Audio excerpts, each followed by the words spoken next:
जय हिंद everyone, today we will discuss our new topic unification of Britain. ठीक है ना। इससे पहले हम लोगों ने बात किया था unification of Italy, Germany, France, इन लोगों को कैसे कैसे एक हुए थे, इनके विषय में हम लोग चर्चा कर चुके हैं। तो यूनिफिकेशन ऑफ ब्रिटेन में this is a strange case, ये थोड़ा सा स्ट्रेंज है क्योंकि ये एक अचानक से हुई घटना नहीं है, एक लॉन्ग प्रोसेस में हुई है, एक लंबे समय तक चली है, फिर धीरे धीरे वो क्या हुई, कन्वर्ट हुई है। तो सबसे पहले इसके हम ज्योग्राफी को देखेंगे कि कैसा मतलब मैप के थ्रू देखते हैं कैसा इंग्लैंड है आपका। ठीक है ना। ये आपका है, यहाँ से देखते हैं हम लोग। ठीक है।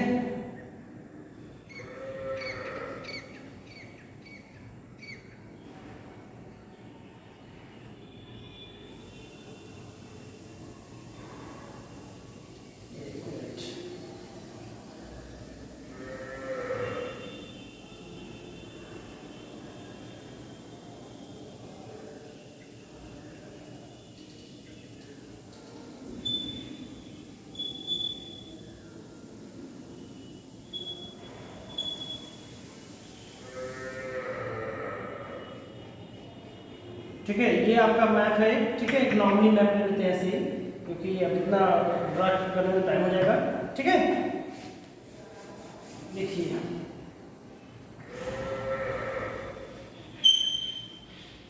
ठीक ठीक है, ये आपका मैप है। इसमें ये जो ऊपर का पोर्शन है इसे बोलेंगे हम स्कॉटलैंड। ठीक है ना, स्कॉटलैंड है ये, और जो ये यहाँ ये वो आपका इंग्लैंड है। ठीक है, ठीक। और ये जो आपका है ये आपका वेल्स है। ठीक, ये आपका है नॉर्दर्न आयरलैंड, नॉर्दर्न आयरलैंड, ये आपका रिपब्लिकन ऑफ आयरलैंड। तो ये पूरा आपका ब्रिटेन का पार्ट है। ठीक है ना। अब हम इसको देखेंगे किस प्रकार। देखिए अब देखते हैं कि पहले इंग्लैंड, ब्रिटेन और इंग्लैंड क्या है, ग्रेट ब्रिटेन क्या है, और आपका यूके किसे कहते हैं। तो ये याद रखिएगा, इंग्लैंड ये सब एक अलग अलग क्या है, अपनी कंट्री है या अपनी टेरिटरी है उनकी। ठीक है ना। अब इंग्लैंड केवल इतना था। ठीक है, लेकिन इंग्लैंड में चूंकि वहाँ पे सबसे पहले इंडस्ट्री का रिवोल्यूशन हुआ, इसलिए इसका पावर पैसा रुपये बढ़ा, तो यहाँ पर उनके पावर्स बढ़े। तो इंग्लैंड ने क्या किया था, स्कॉटलैंड और वेल्स को आपस में मिला लिया। तो ये जो पार्ट था, ये पार्ट कहलाया पूरा ग्रेट ब्रिटेन। ये पूरा पार्ट क्या कहलाया, ग्रेट ब्रिटेन। मतलब इंग्लैंड के साथ अगर हम स्कॉटलैंड को मिक्स करेंगे तो क्या कहलाएगा वो, ग्रेट ब्रिटेन। लेकिन अगर हम लोग इंग्लैंड के साथ ये आयरलैंड के पार्ट को भी क्या कर लें, मिक्स कर लें, या नॉर्दर्न आयरलैंड के पार्ट को भी मिक्स कर लें, और नॉर्दर्न आयरलैंड केवल, क्योंकि भी बताएंगे रिपब्लिकन आयरलैंड के साथ क्या हुआ था, ये पूरा पार्ट कहलाएगा यूके। एक बार फिर से, इंग्लैंड अपनी कंट्री टेरिटरी उनकी है, लेकिन बाद में एक एक्ट साइन होता है, वो बताएंगे भी हम थोड़ी देर में। तो ग्रेट ब्रिटेन कब बनेगा, जब इंग्लैंड के साथ स्कॉटलैंड और वेल्स मिल जाएंगे तो ग्रेट ब्रिटेन बनेगा। और यूके कब बनेगा, जब ग्रेट ब्रिटेन के साथ आयरलैंड मिक्स हो जाएगा तो क्या बन जाएगा, आपका यूके बन जाएगा। ठीक है ना। अब आ जाते हैं सीधे हम यूनिफिकेशन ऑफ ब्रिटेन पे। ठीक है, तो ये एक लाइन आप लोग मत भूलिएगा, वो लाइन है आपका, it was out of long drawn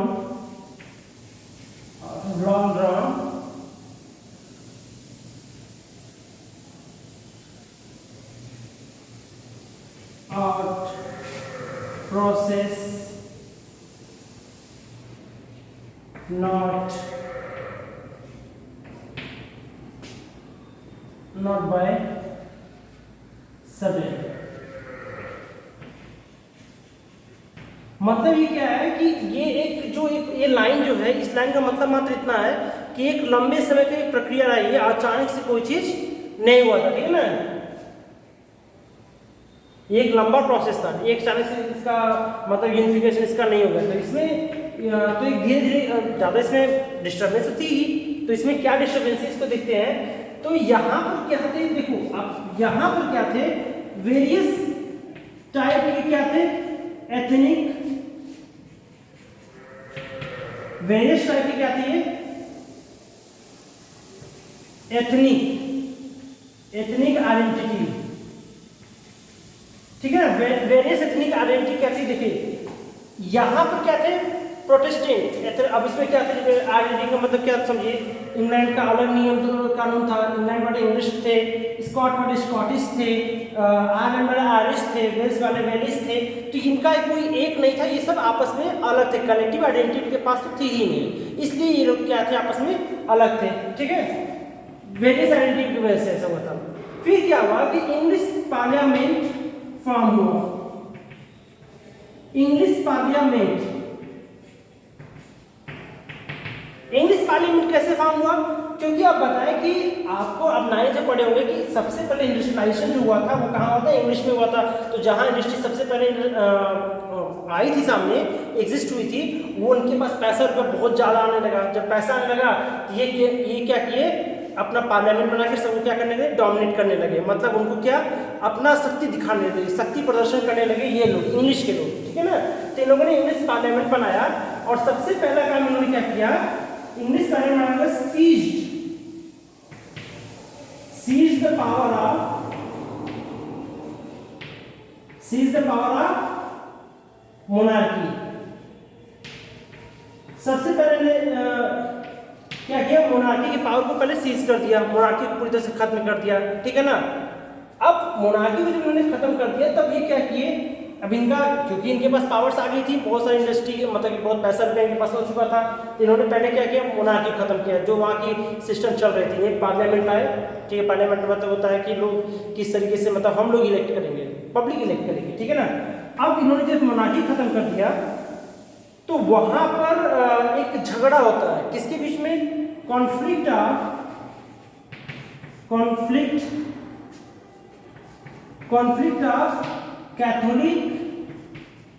Catholic और प्रोटेस्टेंट। आप पूछेंगे अभी कैथोलिक और प्रोटेस्टेंट क्या है, तो कैथोलिक और प्रोटेस्टेंट चर्च के दो पार्ट समझ सकते हैं। एक चर्च है जिसमें कि जैसे हमारे हिंदू धर्म में भी कई सारे उसके पार्ट होते हैं, जैसे बजरंग दल अलग होता है, तो हिंदू युवा वाहिनी अलग है, तो ऐसे अलग अलग है। तो वैसे ही क्या है, कैथोलिक और प्रोटेस्टेंट चर्च एक क्रिश्चियन का डायनेस्टिक, मतलब क्या बोलते हैं, क्रिश्चियन धर्म का दो अलग पार्ट था। ठीक है ना, तो कैथोलिक और प्रोटेस्टेंट ये दो पार्ट में हमेशा झगड़ा हुआ करता था कि कौन किसका आधिपत्य रहेगा, कौन शासन करना चाहता है। तो प्रोटेस्टेंट जो थे वो इंग्लैंड में प्रोटेस्टेंट की संख्या अधिक थी। अब इंग्लैंड वाले क्या किए, एक स्कॉटलैंड के साथ एक एक्ट साइन किया, क्योंकि इसके पास पावर थी, मतलब बहुत पावर थी, इसलिए इसको इंग्लैंड ने क्या किया, स्कॉटलैंड को सप्रेस कर दिया।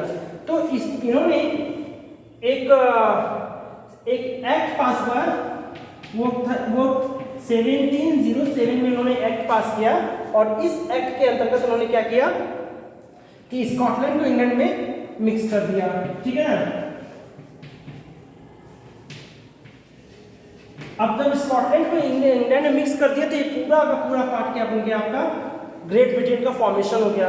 ठीक है ना, अब ये ठीक है, एक्ट ऑफ यूनियन ने साइन किया था, एक एक्ट ऑफ यूनियन था 1700 में साइन किया था, और फिर उन्होंने क्या किया, स्कॉटलैंड और इंग्लैंड को एक कर दिया, जो बनाया क्या, ग्रेट ब्रिटेन का पार्ट बनाया। अब आगे क्या होता है इसमें कि इंग्लैंड के जो पर्सन्स थे, जो प्रोटेस्टेंट थे, क्योंकि स्कॉटलैंड में क्या था, स्कॉटलैंड में आपके कैथोलिक ग्रुप के लोग थे, लेकिन कैथोलिक कमजोर थे क्योंकि इनके पास पावर्स थे, इसने एक्ट साइन करवा दिया अपना। लेकिन अब यहाँ पे जब इंग्लिश लोग नॉर्दर्न और रिपब्लिकन आयरलैंड में कौन था, रिपब्लिकन आयरलैंड में थे कैथोलिक की दिक्कत थी, लेकिन नॉर्दर्न आयरलैंड में कौन था, प्रोटेस्टेंट। तो इंग्लैंड के लोग प्रोटेस्टेंट को हमेशा क्या करते थे, सपोर्ट करते थे।